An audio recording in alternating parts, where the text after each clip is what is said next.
4 o'clock on your Tuesday. This is day number 34 in the 90s in Denver. Just keep counting them.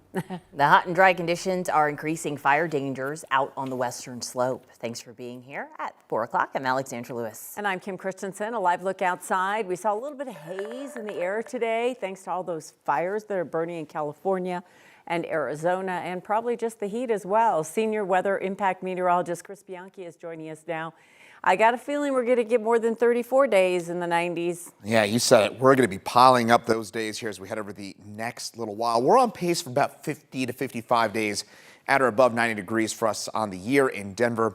The 30-year average is 46. Meantime, Northeast Plains, Julesburg, some sunshine overhead. A little bit of that haze from that wildfire smoke. And we're certainly seeing it here in Denver and along the I-25 corridor. It's just really hot out there. Mid-90s, 90s backyard, 96 degrees for us. Same for us out at the airport. Today's going to be our second consecutive day at or above 97 here in Denver. 90s for us, Eastern Plains, with 102 in Lamar, 70s and 80s in the high country, and dew points. No storm chances because of this. What this number, all these numbers are, it is bone dry out there with the exception of the far northeastern corner of the state. That'll keep us storm free for today and over the next little while. Radar quiet as can be right now, and later on this weekend, I don't know why I showed that, but later on as we head through the week, we will finally get some action with those showers and storms. I'll tell you when, coming up in my full forecast. An Aurora police officer stood over a man he just shot for 5 minutes before offering any first aid. Today, the family of that man filed a federal lawsuit against the officer. They allege Officer Brandon Mills had time to de-escalate the situation before shooting Rashad Johnson twice back in May. 9 News reporter Steve Stager spoke to the family today, who say they also take issue with how police have characterized their son following that shooting. Yeah, Rashad Johnson was 32 years old, a stand-up comic. His family said he was a very funny guy. His attorneys say he never had much trouble with the law outside of a traffic infraction and a marijuana possession charge years ago. They say Johnson was in the middle of what appeared to be a mental health crisis as he was wandering around the parking lot near DIA back in May. The employees there made several 911 calls, but only one Aurora officer was dispatched. That officer ended up wrestling with Johnson for about 40 seconds before the officer pulled him off and the two separated. And this is where Johnson's family attorney says the officer should have taken advantage of time, space, and cover to de-escalate the situation. But instead, he started yelling commands. Johnson began walking toward him, and Mills fired 2 shots. Following that shooting, Mills stood for more than 5 minutes, gun pointed at Johnson, not offering him any first aid, even though he knew that Johnson was unarmed. Any reasonable officer would have known that Rashad was dying. But Officer Mills didn't do anything to attempt to help Rashad. You know, as a veteran, as a public servant, I serve and take care of people, I have a hard time knowing that this person took an oath and took my baby's life. Aurora police policy requires officers to arrange reasonable, timely, and appropriate medical treatment if a use of force results in injury, and says, if possible, the officer should do that themselves. APD told me in a statement that they are reviewing whether the officer followed policy alongside the DA's ongoing investigation of this case. The Aurora City Attorney said in a statement, more details about this shooting should come from that investigation, and he says the city will now defend itself and the officer in this lawsuit. Live in the studio, Steve Stager, 9 News. This is a case that I remember because it took a long time for us to get any details. Even 2 weeks later, we didn't know we didn't know a name. We didn't know Rashad's name, and we didn't know if anybody ever saw a weapon or if he had anything in his hands. We just didn't know much. It was an incredibly odd situation, too, because we learned that it took several hours of 911 calls for police to respond to this. Finally, it was one 911 call that sent this one officer, and his family attorneys say this should have been handled differently. At least send 2 officers who might have been able to de-escalate the situation better, or send Aurora's mental health team to try to talk with this person who was said to have been walking around, just kind of wandering aimlessly around the parking lot at the time.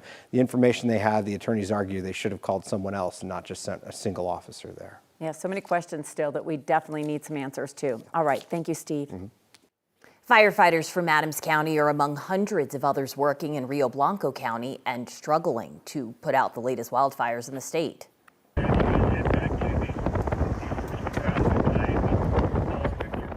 The Adams County crew is helping fight the elk fire and shared this video of the struggles they're facing. Not only are the winds playing a part, but the heat and the dry conditions just add literal fuel to the fire. It's already burned 5 buildings, and Adams County officials say they've been focusing on protecting other structures. It's grown to nearly 7,800 acres since sparking on Saturday.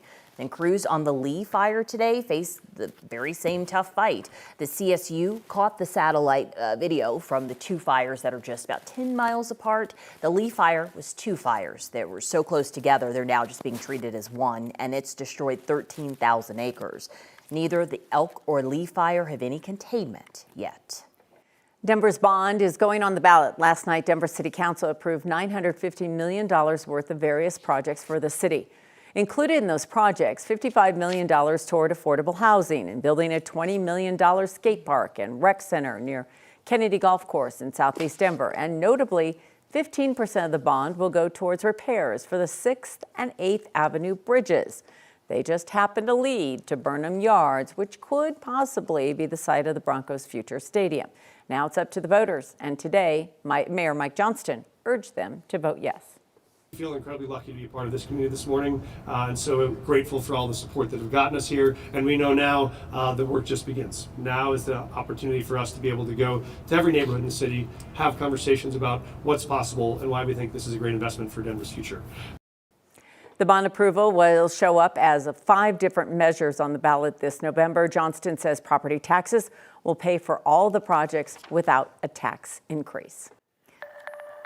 An update this afternoon, a death certificate obtained by the New York Times confirms cardiac arrest as the cause of Ozzy Osbourne's death. The report also cited coronary artery disease as a leading cause of death.